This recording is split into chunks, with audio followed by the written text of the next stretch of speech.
سر یہاں پہ یہ جو تصاویر لگی ہوئی ہیں اس میں تو آپ کے بھائی کی بھی ہیں، انہوں نے 3 مرتبہ رہے ہیں، تو آپ بھی سر ریکارڈ توڑیں گے پھر؟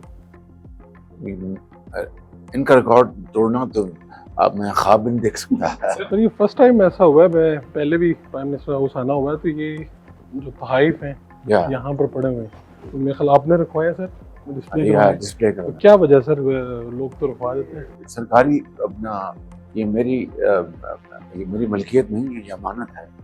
ہمیں دوست ممالک نے، یہ برادر ممالک نے تحفے دیے تو میں نے اس کو امانت یہ دیکھا نا، یہ ہیرے جواہرات ہیں، یہ بہت بڑی یہ گھڑی ہے. گھڑی بڑی مہنگی لگ رہی ہے، گھڑی سے ہی آگے یاد. اور یہ کسی آپ کے پرسنل فرینڈ نے دی ہے سر؟ ایک پرسنل فرینڈ نے بھی سر دی ہے. وہ بھی یہاں پر رکھوانی پڑتی ہے پرسنل فرینڈ؟ سب تو سر یہ تو ساری مہنگی گھڑیاں آپ نے تو رکھوا دی ہیں، کوئی اپنے لیے کچھ نہیں رکھا سر؟ یہ کراؤن پرنس نے دیا ہے محمد بن سلمان سعود نے. یہ بہت مہنگی گھڑی ہے. تو یہ تلوار ہے سونے کی، اس طرح یہ تحفے ہیں. تو یہ سب ہم نے یہاں پر اس کو ڈسپلے کروائے، اور ہم نے اب کابینہ نے فیصلہ کیا ہے کہ، اور میں نے کابینہ کے پاس میں لے گیا تھا، میری خواہش تھی کہ ہم اس کو بیچ کے تو یتیم بچوں اور بچوں کے لیے ہم یہ اس کو ان کے جو ادارے ہیں ان کو ہم دے دیں. بطور وزیر اعظم لوگ جاننا چاہتے ہیں کہ آپ کتنی تنخواہ لیتے رہے ہیں؟ نہیں، میں تنخواہ نہیں لیتا. میں نے نہ بطور وزیر اعلیٰ تک کبھی تنخواہ لی، نہ بطور وزیر اعظم میں نے تنخواہ لی. بالکل کوئی تنخواہ نہیں؟ کوئی تنخواہ نہیں لیتا.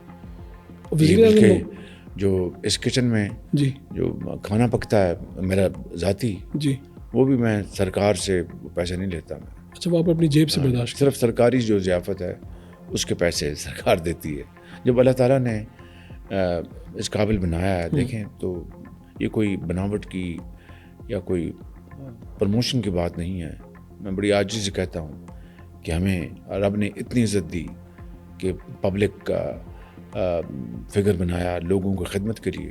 تو جن کو رب نے وسائل دیے ہیں ان کو کیوں نہیں کرنا چاہیے، اور خاموشی سے کرنا چاہیے. اس کی کوئی ڈنڈورا نہیں پیٹنا چاہیے. لوگ تو یہ سوچتے ہیں کہ ایڈمنسٹریٹر کے طور پہ آپ بہت اچھا کام کرتے رہے، لیکن میں یہ سمجھتا ہوں کہ آپ تو سیاستدان بھی کمال ہیں. یعنی آپ نے اپنے بھائی کو قید سے نکلوایا، وہ آزادی دلوائی، خود آپ وزیر اعظم بنے، اپنی پارٹی کو جو جیلوں کی سلاخوں کے پیچھے تھی ان کو اقتدار میں لے کے آئے. یہ سب کیا کیسے آپ نے؟ میں نے اپنے بھائی کو قید سے نکلوایا، وہ اللہ تعالیٰ نے نکلوایا. اللہ تعالیٰ نے وسائل بنائے. وہ بیمار تھے اور بڑے شدید بیمار تھے. رب تعالیٰ نے ان کے علاج کا موقع، اس کا بندوبست کیا اور ان کی زندگی لکھی تھی. تو اللہ تعالیٰ نے یہ کرم کیا.